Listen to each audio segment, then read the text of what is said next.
আমরা একজন বীর মুক্তিযোদ্ধাকে পেয়েছি। আগামী প্রজন্মের জন্য একটা আমরা নির্দেশনা একটা আমরা কিছু কথা বলবো। এই বীর মুক্তিযোদ্ধারা আসলে মুক্তিযুদ্ধ করেছে, দেশকে স্বাধীন করেছে এবং দেশের মানুষের কল্যাণে কাজ করছে। তারা সোনার বাংলা গড়ার জন্য সোনার মানুষ তৈরি করা সে কারিগর আছে আমাদের বীর মুক্তিযোদ্ধারা। বীর মুক্তিযোদ্ধারা আসলে কিছু প্রাপ্তির আশায় বা কিছু পাওয়ার আশায় আসলে তারা যুদ্ধ করেনি। তারা সেই পাক হানাদার বাহিনী, পাকিস্তানি বাহিনী যারা বর্বর ছিল তাদেরকে তাড়িয়ে তাদের অপসংস্কৃতি, তাদের যে আগ্রাসী মনোভাব কে দূর করে আমাদের দেশীয় সংস্কৃতি এবং দেশীয় ভাবধারা, সংস্কৃতি চর্চা এবং মানুষের মধ্যে দেশপ্রেম, মানুষের মধ্যে ভালোবাসা, এই জিনিসটা জাগরণের জন্যই আসলে বীর মুক্তিযোদ্ধারা আমাদের মুক্তিযুদ্ধ করে আমাদেরকে স্বাধীন বাংলাদেশে এনে দিয়েছে। তাদেরকে আমরা সশ্রদ্ধ সম্মান জানাতে হবে, তাদের প্রতি আমাদের সম্মান বহাল রাখতে হবে। তা আগামী কিছু দিন আমরা তাদেরকে পাবো, কারণ তাদের অনেক বয়স হয়েছে। তারপরে যতদিন আমরা তাদেরকে পাই তাদেরকে আমরা সম্মান করব, শ্রদ্ধা জানাবো, দেশপ্রেমে জেগে উঠবো। আর আমাদের এই যে প্রধানমন্ত্রী শেখ হাসিনা আমাদের উন্নত দেশ তৈরি করেছেন, আর বঙ্গবন্ধু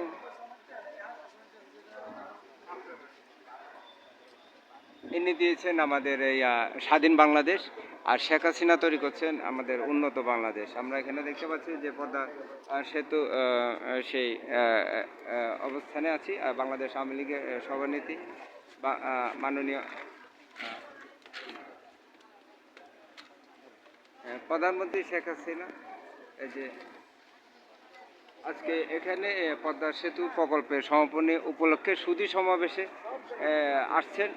একশো লোকারণ্য আমরা সামনে যেতে পারছি না, যেহেতু নিরাপত্তা বেষ্টনী আছে।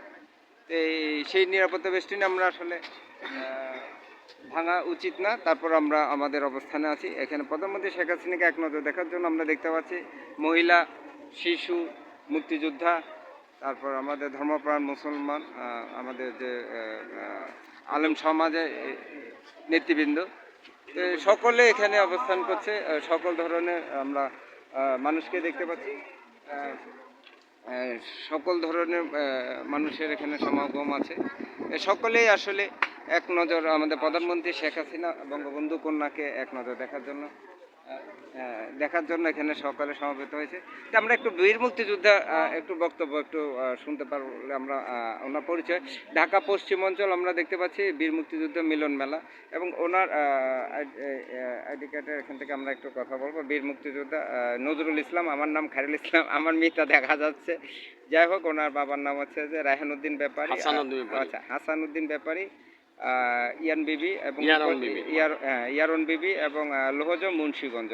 এই বীর মুক্তিযোদ্ধা আমরা দেখতে পেলাম। তাই আমরা মুক্তিযোদ্ধাদেরকে সম্মান দেব, এভাবে কোথাও তাদেরকে দেখতে পেলে তাদের একটু কথা শুনবো, কারণ তারা আমাদের মাঝে আর কিছু বছর আমাদের মাঝে থাকবে, আমাদেরকে দোয়া করতে পারবে এবং দেশপ্রেমে জাগাবে, আমাদেরকে দেশ ও জাতি কল্যাণে তারা আমাদেরকে উদ্বুদ্ধ করবে। তাদেরকে দেখে আমরা উদ্বুদ্ধ হব। আর কিছুদিন আমরা তাদেরকে পাবো, আর বেশি দিন আমরা তাদেরকে পাবো না। আমরা যেখানে তাদেরকে পাবো চেষ্টা করবো তাদেরকে সম্মান দেওয়ার জন্য, শ্রদ্ধা জানাতে চেষ্টা করবো। আমি একজন বীর মুক্তিযোদ্ধার সন্তান। আসলে আমার বাবা কিন্তু সুযোগ সুবিধার জন্য দেশ স্বাধীন করেননি, দেশকে দেওয়ার জন্য দেশে কল্যাণ, মানুষের কল্যাণে কাজ করেছেন। আমিও চেষ্টা করি যে মানুষের কল্যাণে কাজ করার জন্য। আসলে আমরা প্রত্যেকে দেশ মানুষের কল্যাণে কাজ করব। কিছু পাওয়ার আশায় কিন্তু মুক্তিযোদ্ধারা যুদ্ধে যাননি, এবং পাকিস্তান সেই হানাদার বাহিনীকে এই দেশ থেকে তাড়িয়ে আমাদেরকে স্বাধীন বাংলাদেশ এনে দিয়েছে, আমাদেরকে দেশপ্রেমে জাগার জন্য এবং আমাদের একটা সোনার বাংলা করার জন্য। আপনি একটু কিছু বলেন। আমি বীর মুক্তিযোদ্ধা নজরুল ইসলাম। আমি ভারত ট্রেনিং বঙ্গবন্ধুর নির্দেশে ট্রেনিংয়ে গিয়েছিলাম এবং যুদ্ধ করেছি। সেই বঙ্গবন্ধুর জন্ম না হলে বাংলাদেশের জন্ম হতো না। যেই বঙ্গবন্ধুর জন্ম না হলে আমরা মুক্তিযোদ্ধা হতে পারতাম না। যে বাংলাদেশের জন্ম না হলে আজকে শেখ হাসিনা পদ্মা ব্রিজ উদ্বোধন করতে পারতেন না। তাই আমি সেদিন যুবক ছিলাম, আমার বয়স ছিল 16 বছর। আমি মেট্রিক ক্যান্ডিডেট ছিলাম, ফর্ম ফিল আপ করছি। সেসব বঙ্গবন্ধুর নির্দেশে, বঙ্গবন্ধুর আদর্শে আমি ভারত গিয়ে ট্রেনিং দিয়ে যুদ্ধ করে এই দেশকে স্বাধীন করেছি। আজকে সেই স্বাধীন দেশের নাগরিকদের সামনে আমি কিছু বলতে চাই। আমি বলতে চাই মুক্তিযোদ্ধারা এদের স্বাধীন করার পরে বঙ্গবন্ধু 3.5 বছর দেশ চালানোর মাঝে মাঝে তাকে নির্মমভাবে ঘাতকরা হত্যা করে তার পরিবার সহকারে বেঁচে যায় তার 2 মেয়ে। তাই সেই বঙ্গবন্ধুকে হত্যা যারা করেছে সেই ঘাতকরা এখনো বাংলার বুকে বেঁচে আছে। এক তাদের আমি চাই তাদের বিচার হইতে, বিদেশে আছে বিদেশ থেকে এনে তাদের বিচার করা হোক। আজকে যদি বাংলাদেশ স্বাধীন না হতো, আমরা যারা আছি আমাদের এখানে যারা বড় বড় অফিসাররা আছেন তারা অফিসার হতে পারতেন না। ঠিক। বাঙালিরা এদেশে মাথা উঁচু করে বাঁচতে পারতেন না। তাই আমি বলবো বঙ্গবন্ধুর কন্যা শেখ হাসিনা মুক্তিযোদ্ধাদের যে ভালোবাসা দিয়েছেন, যেই সম্মান দিয়েছেন, সেই সম্মানকে মুক্তিযোদ্ধা মানে শেখ হাসিনাকে আমি স্যালুট জানাই। আমি জানাই আরও এই শেখ হাসিনা বঙ্গবন্ধুর কন্যা মুক্তিযোদ্ধাদের 20,000 টাকা সম্মানী ভাতা করেছেন, সামনে আরও বাড়াবেন, আরও অনেক কিছু দিচ্ছেন। তাই আমি মুক্তিযোদ্ধার তরফ থেকে বলছি আমরা শেখ হাসিনার কাছে কৃতজ্ঞ। আজকে বঙ্গবন্ধুর কন্যা পদ্মা সেতুর উদ্বোধন করতে আসেন। এই পদ্মা সেতু উদ্বোধনে বাংলাদেশের আরো এক ধাপ এগিয়ে গেল। তাই আমি বঙ্গবন্ধুর কন্যাকে ধন্যবাদ জানিয়ে আমি বীর মুক্তিযোদ্ধা বিদায় নিচ্ছি। জয় বাংলা, জয় বঙ্গবন্ধু, জয় হোক জনগণের। আমরা আরেকটা এখন দেখতে পাচ্ছি যে মুক্তিযোদ্ধাদের কোটা নিয়ে অনেকে আন্দোলন করছে, বিভিন্ন কথা বলছে। তো আসলে কোটা আন্দোলন তারাই করছে যারা আসলে পাকিস্তানে ওই যে 71 সালে যে পাকিস্তানে কিছু তাদের না বংশধর কিছু দিয়ে গেছিল, যে বীরঙ্গনাদের মধ্যে বা বিভিন্ন জায়গায় তারা পাকিস্তানি সেনাবাহিনী এবং তাদের আলবদর আর রাজাকার তারা বিভিন্ন জনে আসলে তাদের কিছু বংশধর তৈরি করে রেখে গেছে। তো সেই বংশধররাই আসলে কিন্তু মুক্তিযুদ্ধ কোটার বিরুদ্ধে কিন্তু তারা অরাজকতা বিশৃঙ্খলা করছে এবং দেশে কয়েকদিন পর পর তারা কিন্তু একটা মানে মানুষকে একটা মানে রাস্তা মধ্যে যানজট তৈরি করে, তারা রাস্তা অবরোধ করে, তারা বিভিন্ন ধরনের অপপ্রচার বিভিন্ন ধরনের বিশৃঙ্খলা তৈরি করছে। তো আসলে এই যারা আসলে যে পাকিস্তানে কিছু বংশধর 71 সালে দিয়ে গেছিল সে পাকিস্তানি বাহিনীরা, মানে পাকিস্তানে যে বর্বর বাহিনীরা, তো আসলে তাদের প্রতি একটা কি আপনার আহ্বান থাকবে যে তারা আসলে পাকিস্তান চলে যাওয়া উচিত? এই যে মুক্তিযুদ্ধ কোটার বিরুদ্ধে কথা না বলে তারা পাকিস্তান চলে গেলেই আসলে বেশি ভালো হয়, তাহলে পাকিস্তানে তাদের অনেক সুযোগ সুবিধা তাদের জন্য বরাদ্দ থাকতো।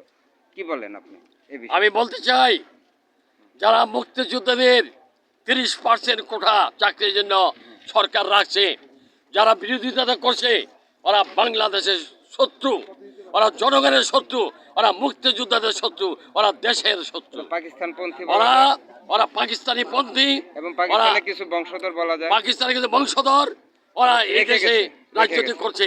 ওদেরকে এই দেশে তারে সে পাকিস্তানে পাঠিয়ে দেওয়া উচিত আমি মনে করি। এরা আসলে মুক্তিযোদ্ধা কোটা, কারণ মুক্তিযোদ্ধা বাংলায় বঙ্গবন্ধু আসলে কোটাটা দিয়ে গেছে এবং বঙ্গবন্ধু এই যে 30% কোটা এবং মুক্তিযোদ্ধাদের সম্মান দিয়ে গেছে, যার কারণে মুক্তিযোদ্ধারা আসলে কিছু চান নাই। আপনারা তো কিছু চান না, আমার বাবাও কিছু চান নাই। তারা মুক্তিযুদ্ধ অংশগ্রহণ করেছে জীবন বাজি রেখে। পাকিস্তানে যে বর্বর বাহিনী তারা যে নৃশংস হত্যাযজ্ঞ চালিয়েছিল তাদেরকে দেশ থেকে তাড়িয়েছিলেন। আপনারা কেন তাড়িয়েছিলেন? যে এই দেশ স্বাধীন করার জন্য তো তাড়িয়েছিলেন। আপনারা তো এই যে 20,000 টাকা আপনাদের এই ভাতা, তারপর আপনাদের যে 30% কোটা, এটার জন্য কি চাইছিলেন? না, আপনারা কিন্তু এটা কেউ আশা করেন না। এটা হচ্ছে আপনাদের উপহার। বঙ্গবন্ধু 30% যে কোটা আপনাদেরকে দিয়েছে এটা উপহার দিয়েছে, আর শেখ হাসিনা আপনাদেরকে যে 20,000 টাকা এটা ভাতা দিচ্ছে এটা উপহার। এটার বিরুদ্ধে অনেকে কথা বলে। আরে বাবা, আপনারা তো মুক্তিযুদ্ধে অংশগ্রহণ করেছিলেন জীবনকে হাতে নিয়ে, তাই না?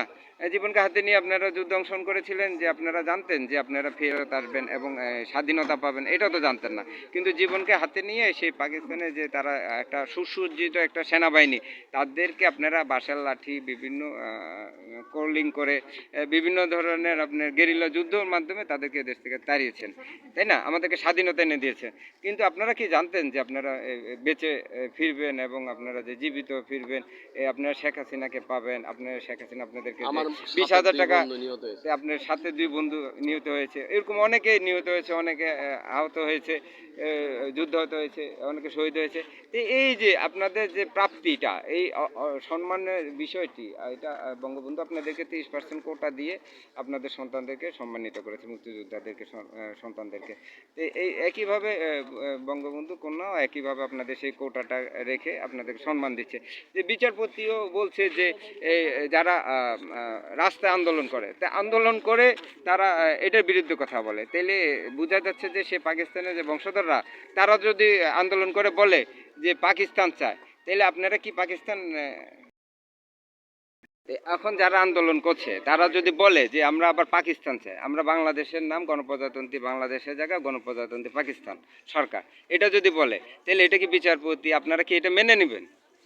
আন্দোলন করে যদি কোটা বন্ধ করতে চায়, আন্দোলন করে যদি বিভিন্ন ধরনের কথা বলে, তাইলে আমরা কি বুঝবো যে পাকিস্তানে যে রস, পাকিস্তানের যে বংশধর তারা এখনো আছে, তারা এখনো বিশৃঙ্খলা করতে চায়, তারা এখনো উন্নয়ন, আমাদের দেশ যে এগিয়ে যাচ্ছে, ডেভেলপমেন্ট হচ্ছে, কেউ তো পারে নাই, অনেকে তো অনেক কথা বলছে, কি বলেন আপনারা? তো এই যে এত উন্নয়ন দেখতে পাচ্ছেন 14 বছর, আসলে শুনেন, সরকারের ধারাবাহিকতা থাকলে আসলে উন্নয়ন হয়, বাংলাদেশ প্রশাসনের মধ্যে উন্নয়ন হয়। বাংলাদেশ আমরা স্বাধীন করেছিলাম কিছু পাওয়ার জন্য না, বাংলাদেশ স্বাধীন করেছিলাম বাংলাদেশকে দেবার জন্য। হুম। আমি তখন ছিলাম 16 বছরের যুবক শিশু, নাবালক। সেই 16 বছরের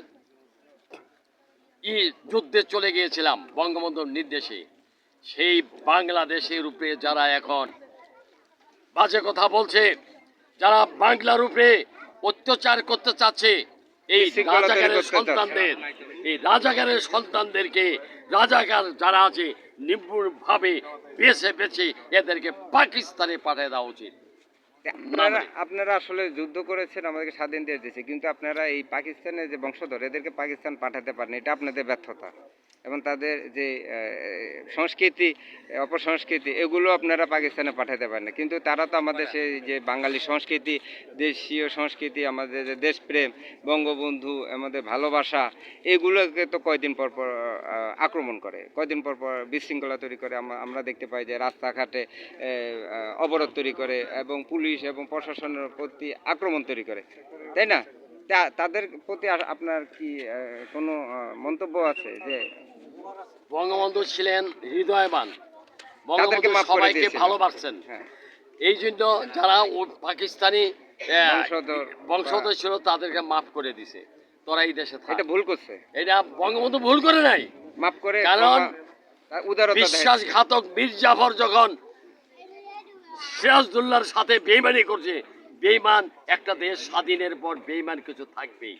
এই বেইমানদেরকে আমরা মুক্তিযোদ্ধারা পরিহার করে বাংলাদেশের ভালো মানুষকে আমরা ভালো কিছু রাখবো। কিছু তো ভালো হয়েছে, আরো ভালো হওয়ার দরকার। ভালো হবে ইনশাল্লাহ। বঙ্গবন্ধুর উদারতা কন্যা আস্তে আস্তে সবাইকে ভালো করে দিবেন। বঙ্গবন্ধুর কন্যা এমন দেশপ্রেম এক জাগছে, অনেকে ভদ্র বঙ্গবন্ধুর হয়েছে, কন্যা অনেক ভালো হয়েছে, আরো ভালো হবে। এমন এক নেত্রী হুম। যার তুলনা বিশ্বের মধ্যে 1 নাম্বার হয়েছে। 1 নম্বর। এই নেত্রী বিশ্বের 1 নাম্বার প্রধান হিসাবে থাকবে। এবং আমেরিকাও তাকে হবে। এখন গণে। হ্যাঁ, গণে। এই নির্বাচনে আমেরিকাও ষড়যন্ত্র করার জন্য মানে প্রচারণা বা বিভিন্ন ধরনের ইয়ে করছে। তাহলে আমাদের নেত্রী বলা যায় এখন বিশ্ব নেত্রী, এবং তাকে বিশ্বে এখন তাকে গণা হয়। আর অনেক উন্নয়নের ধারাবাহিকতার কারণে আসলে আমরা দেশকে এগিয়ে নিয়ে যাব, দেশ প্রেমে জাগবো এবং দেশ ও মানুষের কল্যাণে কাজ করব। আর আমাদের এই সেই বাঙালি যে সংস্কৃতি, আমাদের দেশের সংস্কৃতি, সেটি চর্চার মাধ্যমে আমরা দেশকে এগিয়ে নিয়ে যাব। এই প্রত্যাশা এখান থেকে বিদায় নিচ্ছি। আচ্ছা, আমি ওনার একটাই হ্যাঁ, আচ্ছা, করোনা বিশ্ব অর্থনীতি ক্ষতিগ্রস্ত, বিশ্বে যুদ্ধ খেলা চলছে, তারপরে দেশে এগিয়ে চলছে। আমরা পাকিস্তানি সংস্কৃতি যারা চর্চা করে তারা কুলঙ্গার মোস্তাকের ছায়া। আমরা বাঙালি সংস্কৃতি চর্চা করব এবং দেশকে এগিয়ে নিয়ে যাব, দেশকে ভালোবাসবো এবং দেশকে এগিয়ে নিয়ে যাওয়ার জন্য আমরা কাজ করব সর্বদা। আপনাদের ভিডিওটি ভালো লাগলে এটা কমেন্ট করবেন ভিডিওতে, আর মোবাইল নম্বর দিবেন যাতে আপনাদেরকে আমরা রিচার্জে লোড বা পুরস্কার দিতে পারি। আর আমি তো আছি দেশপ্রেমে বাংলাদেশ আমাদের চ্যানেলের সাথে থাকার জন্য আপনাদেরকে সবাইকে ধন্যবাদ। হ্যাঁ, ভাই সবাইকে ধন্যবাদ আমাদের সাথে থাকার জন্য, আর অনেকক্ষণ আমাদের কথা শোনার জন্য, আপনাদের গুরুত্বপূর্ণ সময় নিয়ে আমাদের সাথে থাকার জন্য আপনাদেরকে অনেক ধন্যবাদ। বীর মুক্তিযোদ্ধাদেরকে আমরা সম্মানিত করব। তারা কিন্তু কিছু পাওয়ার আশায় কিন্তু দেশ স্বাধীন করে দেননি। তারা আমাদেরকে একটি স্বাধীন বাংলাদেশ দিয়েছেন সোনার বাংলা গড়ার জন্য এবং দেশকে এগিয়ে নিয়ে যাওয়ার জন্য। আমরা দেশকে এগিয়ে নিয়ে যাওয়ার জন্য তারা আমাদেরকে দেশটি একটি সোনা বাংলা এনে দিয়েছেন। তাদের জীবন মায়া ত্যাগ করে এবং পরিবারের মায়া ত্যাগ করে তারা আমাদেরকে একটি স্বাধীন বাংলাদেশ এনে দিয়েছেন। তো এই বীর মুক্তিযোদ্ধাদেরকে আমরা সর্বদা সম্মান করব, তাদের প্রতি ভালোবাসা আমাদের রইল। একটু ইসলাম ভাই, জয় বাংলা। জয় বাংলা, জয় বঙ্গবন্ধু।